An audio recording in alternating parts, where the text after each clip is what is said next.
I-70 eastbound is closed, as you can see behind me. I want to step behind the camera to give you a closer look here.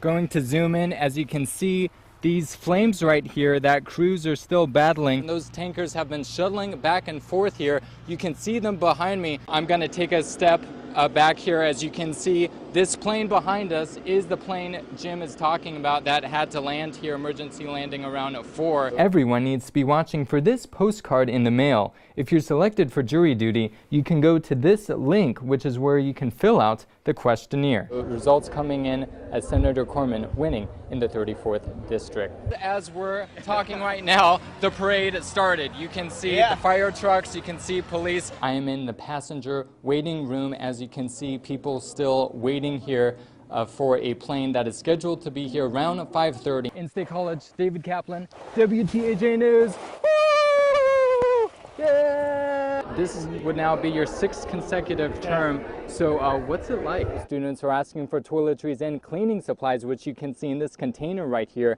as well as with these paper towels. They're also asking for school supplies, which are in this backpack. This jury summons will now be a thing of the past for most people. Instead, people selected for jury duty in Centre County will now respond electronically. Rust on a rocker panel is just the beginning. Next, it starts cracking, which causes internal problems in the car. The Timothy J. Piazza anti-hazing law focuses on prevention, enforcement, and transparency to end hazing. The bill would give stiffer penalties to those convicted of hazing and require schools to have policies and reporting practices to stop hazing.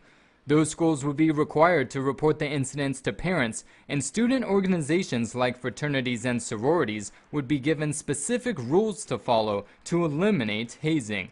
The sponsor of the bill, Senator Jake Corman, says he was inspired by Timothy Piazza's parents. His family's taken this on. I mean, they're a family of great courage that, despite having one of the biggest tragedies a parent can ever have, they've made this a movement. And it's not just in Pennsylvania, they're going around the nation. Students say details of hazing cases have often been kept quiet until now, and there needs to be more serious consequences when it happens. I think that making hazing a criminal penalty rather than just using less substantial claims of furnishing alcohol to minors and underage drinking, I think is a step in the right direction. Corman says the Piazzas are hoping this bill will make sure their child's death to hazing is the last. Hopefully give them a little solace that Timothy's death won't be in vain, that some good, meaningful reforms of state law will come from it, and hopefully, which I know they want, this will never happen to another child in Pennsylvania. Senator Corman says he will bring the amended bill to the full Senate next week to be considered. In State College, David Kaplan, WTAJ News.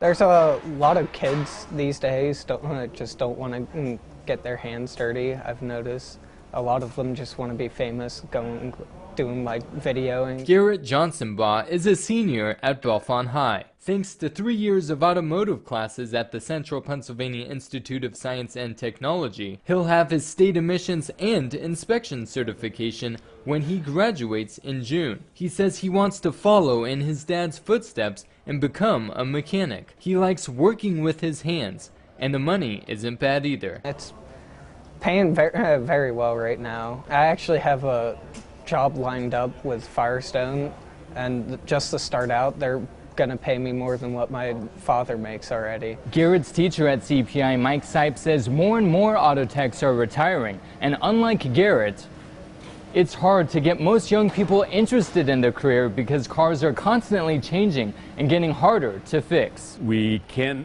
no longer just figure that anyone can come in and work on a car because of all the electronics and ignition modules and things like that can be actually repaired incorrectly or more damage done. These techs have to know how to reconstruct a car after an accident and rework sensors, wire harnesses, and the safety restraint system. Sipe has dealerships and local shops asking him for trained techs all the time, but the number of graduates isn't matching the openings.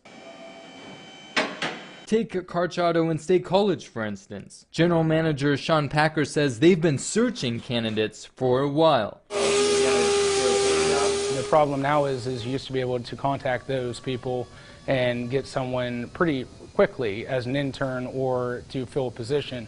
Now it's a lot harder. You contact them, there's so few of them that everybody's trying to grab them. So what's this mean for the customer? A lack of techs means a longer wait to get your car fixed. And the timing couldn't be any worse. This is the peak time of year for auto work because of the weather. If we could get more techs out there to perform the work on these newer cars, we could actually, pick up the work level, pick up the work pace, and we could, get people's cars fixed on a more timely manner. Try right. Give me some ideas. Football soon. Oh, Merry Christmas. Pumpkin Cincinnati. Yeah, that's a good one.